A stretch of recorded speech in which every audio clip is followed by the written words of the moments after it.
Hey. Time for another Out of This World story from rSpace. Self-esteem affects how we think about ourselves, how much love we're able to receive, and how we treat others, especially in intimate relationships. Today on rSpace, we see how self-esteem issues can totally disintegrate a relationship from the inside out. In our first story, we see how self-esteem suffers when you grow up in a dysfunctional family or with toxic parenting. Caught my wife cheating with our neighbor.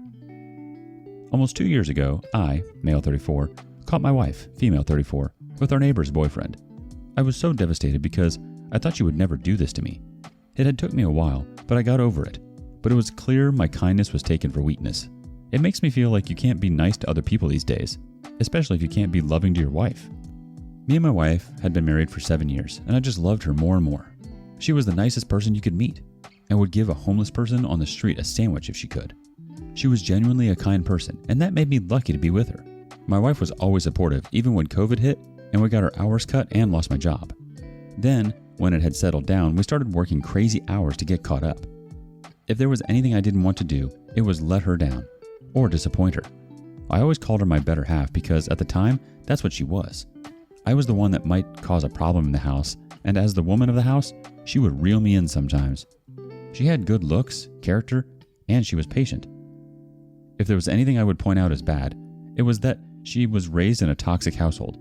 It was more like house full of drama, honestly. My wife's parents would always party and hang out, leaving her older sister, Elena, to take care of them. When her sister got older, she started doing the same things. I guess my wife had decided there's no sense in both of them being crazy. It fell apart thanks to our neighbor, Tina, and her bad excuse for boyfriend, Vince. I didn't really know Vince, but I was able to meet him at her son's birthday party. He seemed like he always had to point out how much of a man he was when me and my wife attended the party. The thing about Vince that kind of rubbed me the wrong way was when my other neighbors who talked to him said he was a womanizer. He would brag to other women about one-night stands he would have, and Tina would argue with him about her suspensions. I would never really got too involved because Tina was my wife's friend. Plus, I knew a few people who went through what she's going through, but she won't seem to leave him or she'll take him back. I don't know why Tina would take him back if she knew in her heart Vince always cheats on her. I think it's the fact that she already has a 10-year-old son and she is kind of overweight. It looks like she has low self-esteem. But I thought one day she'd stand up for herself and just didn't. But after their last fight, it looked like he was being faithful for a long time. We haven't heard nothing bad about their relationship. I found out the affair on an early Friday in the middle of spring. I work on an assembly line, and my wife works at the office of an elementary school her sister's kids go to. My job was throwing a lunch event, and the big bosses were there. When lunch came, we ate hamburgers and hot dogs. After a while, our supervisor thanked us for all the extra hours we put in to get the work cut up and to enjoy the rest of our day. I got confused and asked my coworker if he was going home early. He said I could stay if I want, but he was going home. I never knew this, and this was definitely good news to me, and I ended up leaving to get back home. Getting to go home in a real good mood, I honestly didn't know what to do with my day. When driving down my street, I saw my wife's car in Tina's driveway. This confused me because she was supposed to be at work. I knew Tina and my wife was supposed to be working on her garden in the backyard, so I thought she took the day off to help.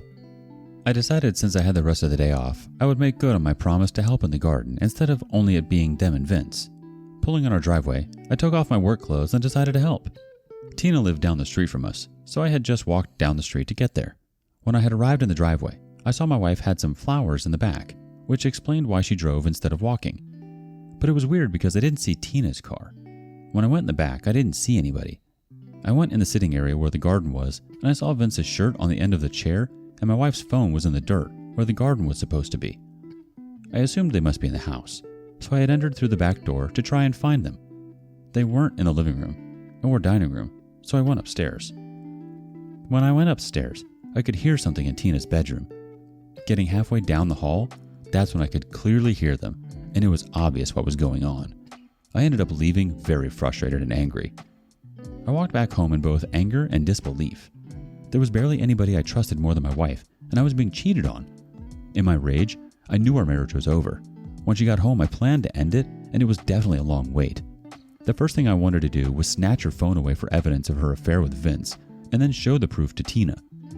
About 3 hours passed when she finally came in. When she did, I greeted her at the door like nothing was wrong. She asked me why I was home early, and I said we had finished all the work. I asked her how her day was, and she lied about being at work. then helping Tina with her garden. After the small talk, I asked her did she still have the pictures of her sister Elena's son at school and that I wanted to send it to my mom. When she pulled her phone out and then opened it, I had snatched it from her hand and made a mad dash to the bathroom. She chased after me screaming, but I made it in to check her text messages. While she screamed and cried, I was totally heartbroken by the evidence. In the text messages, it seemed purely physical, and she complimented him a lot. She even said she didn't recognize the woman in the mirror anymore, but she liked it. I sent a lot of this to my phone while she was banging on the door, and when I came out, she was begging for her phone back. I told her I caught her and Vince at his house, and I verbally destroyed her. It got to the point that I was in tears. I asked her how she could do this, and she just cried and said I didn't know. I told her I know it's been going on for about 6 months, so I want a better answer than that. She still said she didn't know, and that it just happened when she was working in the garden with Tina and Vince. I asked her what he said to her, and she cried and refused to give me an answer. She begged me not to tell Tina, but I said I was definitely telling her what happened. I told her if she doesn't want me to tell my sister, she needs to pack her stuff and leave because we were over with. She gathered some stuff and left immediately to her mother's house. And after that, all I could do was suffer this huge loss. The next day, I went to tell Tina about what I saw and show her the text messages. Sitting in her living room, I showed her, and she let out a kind of defeated sigh. She thanked me for showing her and said she was going to have a talk with Vince when she gets home. When she said this, it wasn't what I wanted to hear. I told her that this was proof that she was right about Vince, but she said again that when he got in, they were going to have a discussion. I asked, does this mean she was going to leave Vince? And she said she wasn't going to stand for this, and she was going to let him know it. I thought with the evidence she was finally going to dump Vince, but I could tell he was going to get away with it again, and that made me angry. I left it alone and just got up and left, since she didn't have the backbone to leave Vince. I went home angry because I was hoping there would be consequences for him getting caught. After that, there was nothing more to do except get a divorce. After the divorce, me and my ex-wife sold the house and we just went our separate ways. I had told our friends and family and sent them the proof because I know that she would be believed if she said I was the bad person. Me and my wife always supported her sister Elena, so when her sister needed her, she let her move in with her for a while. From what I hear, the two of them are inseparable now, and that's not a good thing. She even put a picture of them on Facebook looking drunk, saying her sister is the only one who has her back.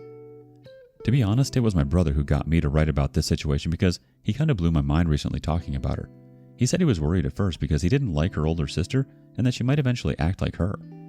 I think he was right on this because she still admired her sister. Her sister being wild and rebellious didn't help her in the long run, but I guess the apple didn't fall too far from the tree for sure. Our community comments start off with, "Hey hi ho ho. Yes, treating a cheater nicely and expecting future results to change is a mistake 100% of the time." Sienna Bronze adds, "Glad you divorced her. Now she lives a life of drunkenness. You don't need that kind of drama. May you find a trustworthy woman." Admirable Ad 801 says, "Great post, and I'm glad your brother asked if you complied. Every single betrayed spouse on here knows we are not casting gold. We are human. We have flaws. The thing is, cheating is a choice. She chose him with every button she undid to have sex with him. She chose him when he bragged himself up about being more of a man. She knew he was belittling you. She allowed that.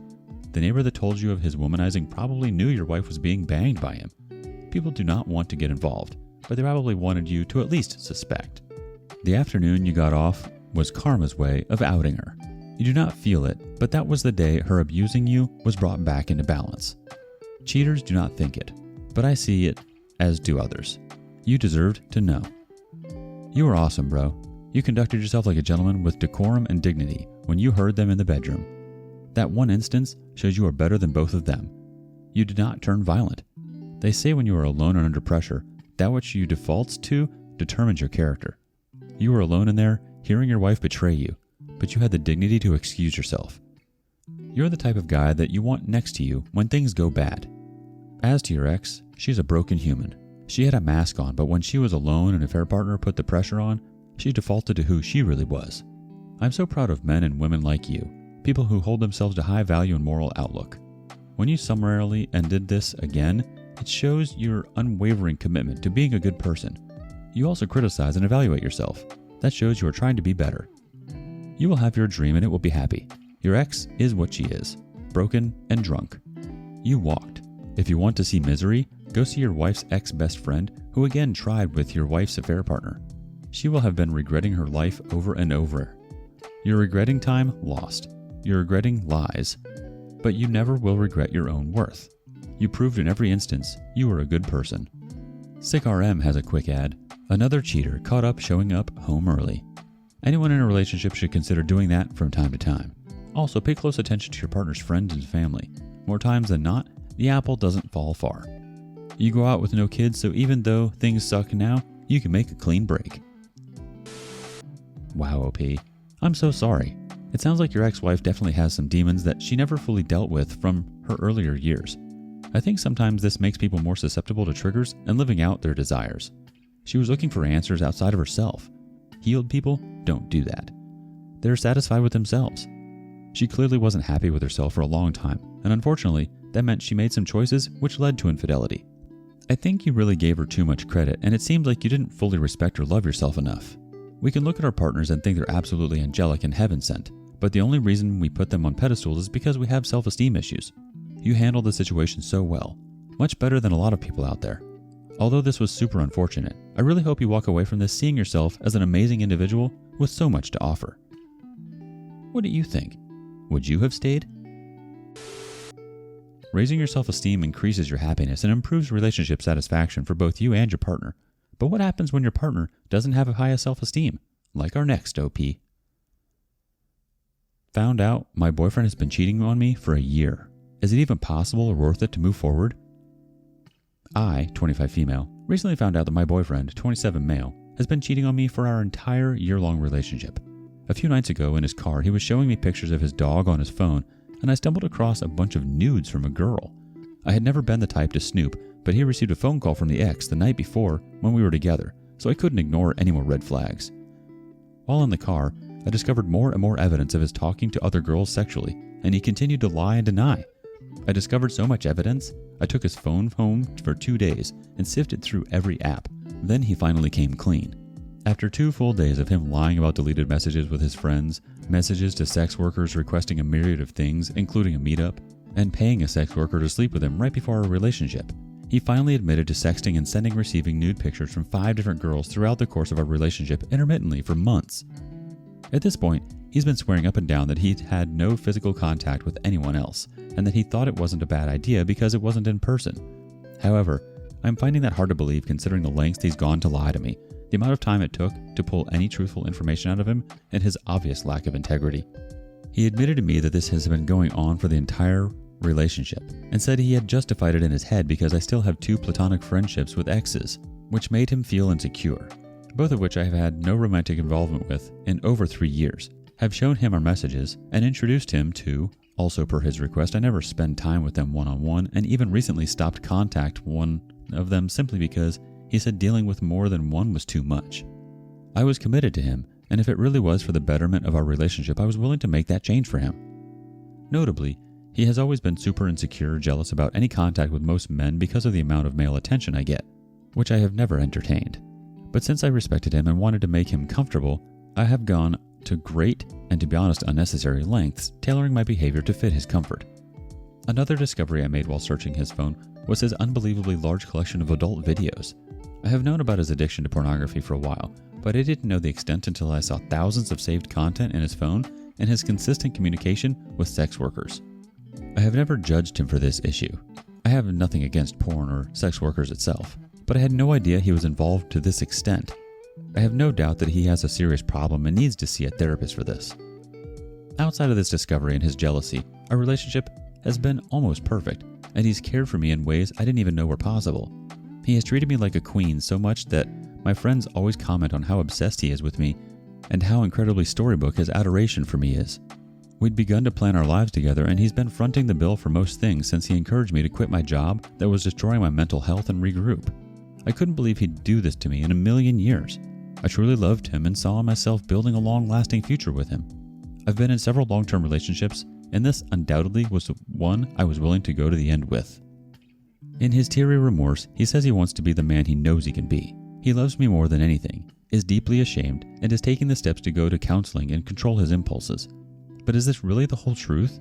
Has he done something worse and is still hiding things? At this point, I'm not sure he's capable of doing right, and he definitely doesn't deserve my trust. But of course, in this moment, I still love him, I need advice. I hate him and what he's done to us. How he's embarrassed and disrespected me over and over again by sexting, gaslit me over his red flags I've observed, and vehemently criticized my platonic friendships. What do I do?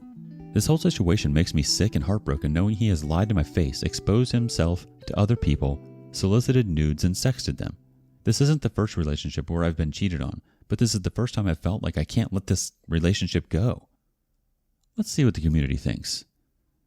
Melikatanta says, nope, he's still lying. One rule you can live by is that cheaters are gonna cheat, and your boyfriend is a cheater. The best thing you can do for yourself is leave and never look back. He probably is sorry he hurt you, but he's even more sorry he got caught. I can guarantee it that he will cheat again, and again, and again. You can stay and be his doormat, or you can leave and take your self-respect with you. Nita Reed Design says, girl, run. He's only admitted what can be proven. He even blame shifted you. Professional Pilot 45 adds, OP, as the legendary Space Ghost 0007 advised his son after his son found out his girlfriend was cheating, I told him dating is much easier than marriage. If they can't be loyal when dating, then they sure as heck will not be when married. This after SG 0007 caught his wife in an affair and divorced her without diverging from his course of action, even though she begged him not to. Move on from him with purpose and determination. Life Yogurt Closet 98 thinks, any path forward with that man will only hurt you, not to mention that every time you are apart, you'll become anxious and nervous. I know you can't snap your fingers and let go, but I'm telling you that holding on will drown you. One more thought from Just Saying 1981. You said in your post that he justified it in his mind. He's always going to find a way to justify it in his mind, and you'll always be suspicious due to how it all came to light. I don't want to go immediately to leave him because I've seen relationships survive and come out stronger. But if you stay, you need to be able to let everything in the past go and move forward completely trusting him. Neither of you will be happy if you hold on to any suspicion. He'll always feel like he's failing because you don't or can't trust him, and you'll always be wondering. Whatever your decision is, do it with a clear conscience and stick to it. Don't waffle back and forth. If you leave, leave completely. But if you stay, stay wholeheartedly. First of all, I think it's totally irrational for him to say that he justified it because you have two platonic friends and it made him insecure. Excuse me? How is that your fault? Sounds like he needs to do a lot of work on himself. Usually when a partner is super jealous or suspicious of who we are hanging out with, it means they are guilty of doing something themselves. They're projecting their feelings onto us. Second of all, we shouldn't have to tailor ourselves to fit someone else's comfort level. We shouldn't be walking on eggshells afraid to hurt someone else's feelings. That's not how relationships work. We should feel comfortable to be our truest and best selves at every moment in a relationship. And if we can't do that, the relationship is based on lies and falsities, and it'll never work out. It'll eat away from the inside out. It's okay to still love him, but it's definitely time to move on. If you don't let go, you're going down with the ship and it'll be the death of everything that makes you your incredible self. Don't let this guy kill you. Should she stay or should she go? Tell OP what you think in the comments below. And thank you for joining us today on rSpace. Don't forget to like and subscribe and hit that notification bell. Also, please let us know what you thought of today's content. Until next time.